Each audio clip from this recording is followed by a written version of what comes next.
Hey guys, welcome to another Bite-Sized Church, and today we're bringing to an end our run of sessions looking at the subject of creation. Now, during this particular run of sessions, we've looked at creation itself, so the different ideas and theories behind it, looking at the creation story in the Bible, in the book of Genesis, of God making the world in 6 days, but that also alongside the theory of the earth being formed through various elements, the idea kind of the Big Bang kind of thought, and the idea that the Earth is millions of years old, and evolution, and so on, and looking at those two different ideas.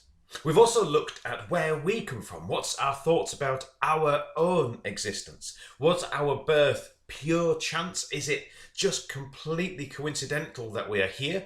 Or were we known even before we were born? Are we, you and I, part of God's plan? So now, as we bring all of these things to an end, and as we bring this run of sessions looking at creation to an end, we've got to think about, well, where now? Where now with creation? And the only place we can really finish is looking at our own responsibility for creation now and in the future. It really is down to us.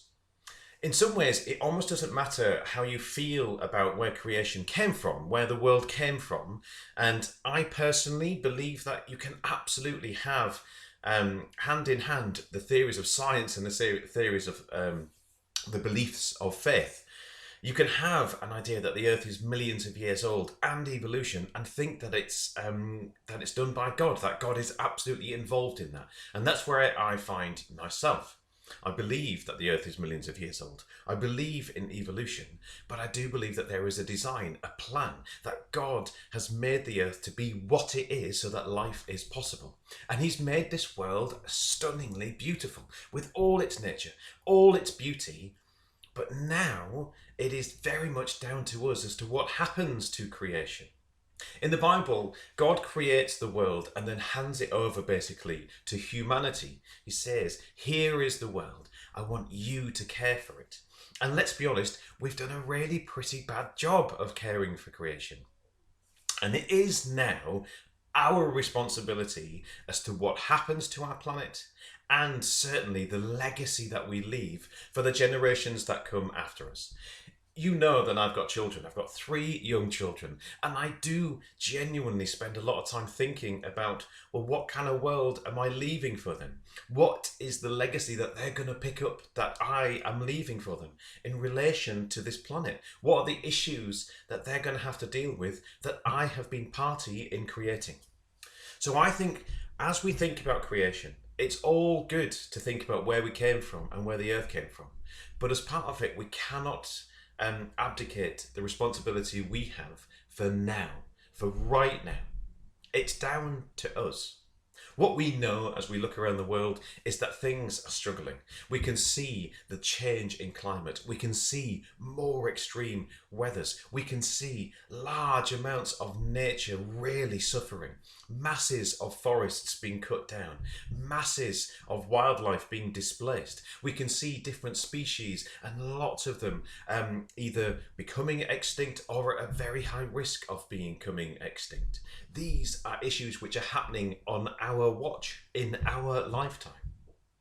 So, as we think about creation going forward, we can't just turn to God and say, would you do something with your creation? No. God gave it to us to be stewards of. So we need to think about what we're going to do, how we're going to care for creation, and the legacy that we're going to leave. So that's where we're going to finish our run of sessions on creation. From here on in, it's down to us. We need to care for this planet. We need to care for the wildlife around us. We need to care for God's creation and all its beauty. We need to do everything we can to change the way that we live so as to affect the world around us in a positive way and not destroy it as we are doing.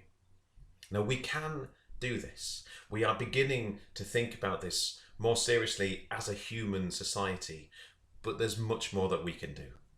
And I think what happens is a lot of the comforts of our life, a lot of the things that make our lives slightly easier, well, they become things that we struggle to let go of if we think about sacrificing them to help the earth. But there will come a point at which we don't have a choice. But right now we do, and we can do something. So creation, we give thanks for it. We give thanks for the amazing, unique and extraordinary world in which we live. But right now, it's down to us to ensure that that world continues to be beautiful and wonderful and to sustain all life for generations to come. So as normal, there's going to be some questions following after I finish this little short video. Have a look at them and think about the legacy that we are leaving for our children and for our children's children, for the generations to come. Have a think about what it means that God has put this world into our care, and what can we do and what can we change about the way that we live to ensure that this creation, God's wonderful, beautiful creation, will be there, sustaining life and being beautiful for generations to come. God bless you. I'll see you very soon. In a couple of days, we're going to have another bite-sized church. We're going to be starting another new topic. So do please look out for that. But until then, look after each other, stay safe, look at the questions, give thanks for creation, and think about what we can do now about the future, because it is down to us. God bless you.